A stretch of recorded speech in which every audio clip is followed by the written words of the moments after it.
All right. My paper is focused on the same events.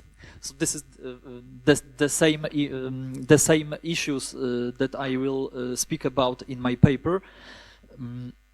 But I would like to make some point on.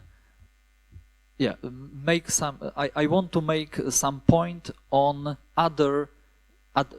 on additional source material. I mean liturgical books which can show us other dimension of these events.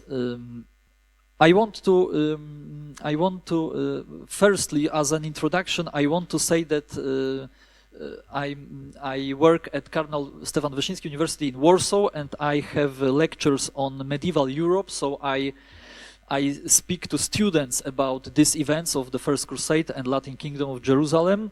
And additionally, I have a special course, History of the Crusades. Maybe this is one of not so many courses focused particularly on Crusades. But students are very interested in these issues of Crusades. And nowadays, I conduct a project of translating Fulcher of Chartres' Chronicle into Polish. I think this project is to some extent groundbreaking, because in Poland we have only one text, one Crusader source translated into Polish. It's Gesta Francorum, famous text, and only this text is translated into Polish in scholarly edition.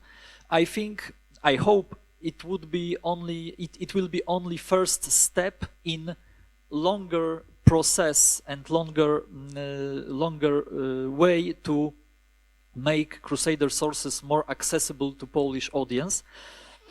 And beyond this project of translating Fulcher of Chartres Chronicle, I conduct also another book project. My current work is entitled Memory and Identity in the Latin East. I want to make a synthesis of political culture and devotion and literature which originated in the Latin East in 12th century. Today I want to share some remarks on Genealogy of Jesus. That is particular gospel passage that is Liber Generationis Jesu Christi from Gospel of Matthew and Luke. I want to explain importance of this text and importance of this particular liturgical celebration. I want to argue that this particular text, Genealogy of Jesus from New Testament, played a significant role as a crucial text for early identity formation in the Latin Kingdom of Jerusalem. Today I want to make only 3 short points. I will speak about Congress or Great Meeting which occurred on Nativity 1099 in Bethlehem and Jerusalem. Then I will turn to Baldwin's royal coronation on 1100 in Bethlehem, and then the last point is first battle of Ramla, which occurred in particular day in liturgical calendar, because September the 7th is the day before important liturgical celebration, which is Nativity of Holy Virgin Mary. So this first battle of Ramla occurred on the day before this important celebration. And these 3 events are connected by this important passage from New Testament, because in each day a ritual of chanting or reading in solemn manner of Liber Generationis was celebrated during liturgical rituals. Nativity 1099, as was already mentioned, was a great congress, we can say, because on this very day, first Crusaders, I can say, reconnected in Jerusalem, because Crusaders which decided to stay in Antioch, in Edessa, they traveled to Jerusalem for this great festivity to celebrate, for the first time in history, to celebrate nativity of Jesus under Crusader rule, under Latin domination. And during this Congress, many important events occurred, and Fulcher of Chartres was eyewitness of these events. And we can read in Cambridge manuscripts, so-called L manuscripts. In this manuscript, we can see a focus on rituals, focus on liturgy. Of course, Fulcher of Chartres in later redaction also mentioned liturgy as an important factor, but L manuscript, Cambridge manuscript, mentioned additional rituals. Cambridge manuscript mentioned solemn welcoming of Baldwin and Bohemund by Godfrey, in frame of a procession with candles, crosses, and with singing of psalms. So here we can see from Cambridge manuscript that there was a really important celebration of welcoming by solemn procession, and this solemn procession then proceed to Holy Sepulchre. It is reasonable to deduce that the arrival of the pilgrims to Jerusalem on Nativity 1099 was followed by solemn liturgical celebration in the Holy Sepulchre. The event was therefore a significant communal ritual, uniting the Crusaders arriving from the northern Syria with the Latins residing in and around Jerusalem. Fulcher of Chartres mentioned also that pilgrims and Latins visited Templum and all holy places, loca sancta. And then, according to Fulcher of Chartres, all gathering proceed to Bethlehem for the nativity. So for Fulcher of Chartres, liturgy was at the center, was central factor of this event. Yes, and what is important, the crucial moment of celebration of nativity was chanting of Liber Generationis. We can see Liber Generationis here in the right side of this book here. We can see that here we have on the left side we have the text of Gospel read in Vigilia Nativitatis secundum. I can see here Matteum probably. In illo tempore cum est desponsata, and so this is a passage from Gospel, and then we have additional text from Liber Generationis as additional reading for this celebration. In my opinion, this is a crucial moment for Latins during this important celebration.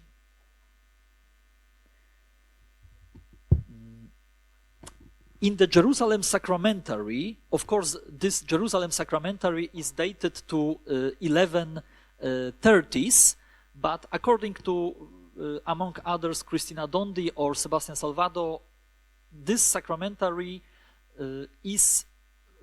was written basing on earlier traditions. So my proposition, my suggestion is to research this book, this first Jerusalem Sacramentary, as a witness for early liturgical traditions established by Latins in Jerusalem.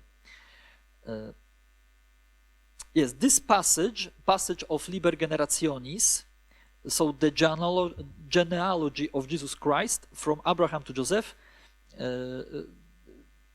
So we can see here the identity of the elite of Latin East gathered in Bethlehem was shaped through this solemn celebration, which included the reading of the aforementioned gospel passage. In fact, Liber Generationis is a kind of lecture on history, on the history of the salvation of mankind, which influenced the consciousness of the Crusaders present at the birthplace of Christ.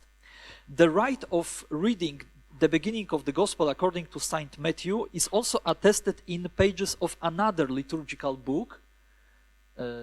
This is an edition of this liturgical book.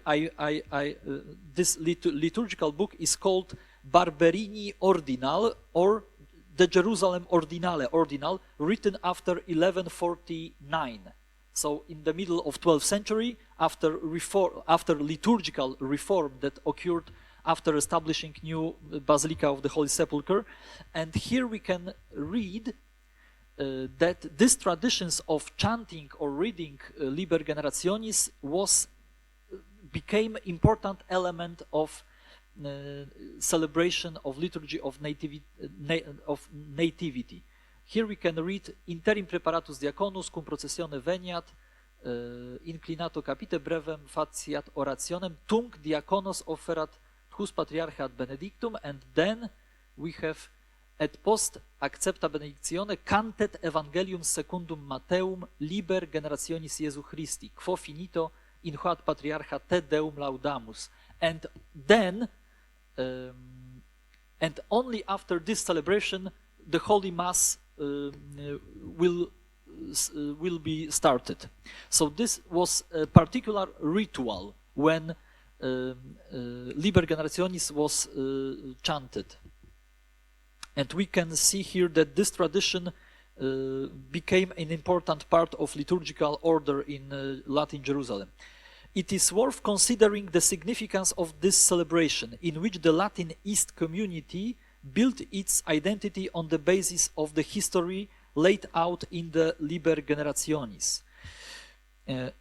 So now I will speak about coronation of Baldwin I in Bethlehem on the very day of Nativity, first royal coronation. When discussing the liturgical aspects of this event, drawing on the sacramentary, which we can see here, on this sacramentary, Paris, 12056, we can say with a high degree of certainty that the solemn intoning of the genealogy of Jesus Christ, or Liber Generationis, took place as a part of Christmas liturgy. So this solemn celebration of chanting of Liber Generationis was a part of royal coronation, we can see, because royal coronation occurred in the frame of nativity celebration. The practice of chanting the Liber Generationis during the Christmas has a long history in the Latin Church, dating back many centuries. It was typically incorporated into either first Vespers or Matins as part of the liturgy of the Divine Office. In contrast, the inclusion of the aforementioned Gospel passage, Liber Generationis, in the sacramentary, in Jerusalem sacramentary, attests to its significant role in the liturgy of the Mass. It is noteworthy that the later sacramentary Barberini Ordinal, created in the mid-12th century in the Latin Jerusalem Rite, already incorporated the ritual of the solemn chanting of Liber Generationis, preceded by the singing of the Te Deum Laudamus. We can interpret Baldwin coronation through the lens of a series of rituals, with the Christmas liturgy being a significant component. Within it, the text of the genealogy of Jesus Christ played a unique role, referring to the story of Jesus and Blessed Virgin Mary, which was relevant to the Latins living in the Holy Land. The Latins were therefore both continuators and participants. It is important to note that the community of the Latin Kingdom of Jerusalem, which was gathered for Christmas celebration in 1100, learned a series of ideas related to the vision of history while listening to the solemn chanting of Liber Generationis. And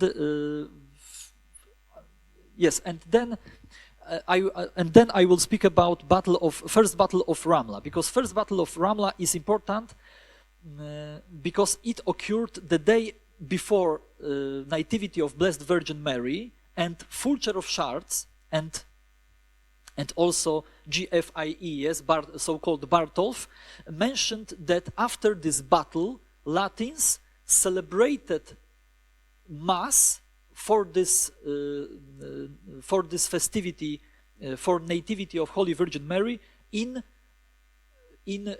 camp conquered the day before. So they took a victory, they conquered Muslim camp, and they celebrated Holy Mass of the Nativity of Blessed Virgin Mary in very place of camp of Muslims. Yes, so we can pose a question: why why Fulcher of Chartres was so interested in mentioning that they celebrated Mass for this festivity after the battle? Importantly, during this celebration, during this Mass, also Liber Generationis was an important text. Liber Generationis Jesu Christi was central text for this festivity of Nativity of Blessed Virgin Mary. So from this point of view, we can see that it was very important for Latins. Importantly, we can situate the genealogy of Jesus in context of the sermon written by Fulbert of Chartres. The sermon written by Fulbert of Chartres in question is entitled Approbate Consuetudinis and is focused on the birth of Blessed Virgin Mary. This sermon is among the earliest texts associated with this feast of the Nativity of Blessed Virgin Mary in the liturgy. Yes, and Fulbert of Chartres asserts that the progenitor of Mary. All right, I'm not sure. Maybe you can write something to yes, yeah. And I will conclude my paper in 1 minute. So, drawing on Fulbert of Chartres' sermon, we can conclude that this Liber Generationis have a really important significance because in this passage Fulbert highlights the historical significance of Mary's arrival to the world, linking it to broader history of the human race and drawing parallels with earlier predictions made by Old Testament prophets. Yes, for summary, the Feast of Nativity of Our Lady is an important celebration for the Christian community in Jerusalem. It highlights the city connection to the most sacred places in Christianity. It seems that in these terms the Latin knights understood who it was and thought about history. They were people who were risking their lives and were willing to lay down their lives to defend the sacred places where the life of the Holy Family took place, and it was really central for their identity. And in my opinion, Liber Generationis as really particular text in Western Christianity contributed strongly to shaping of identity of Latin Kingdom of Jerusalem. Thank you very much.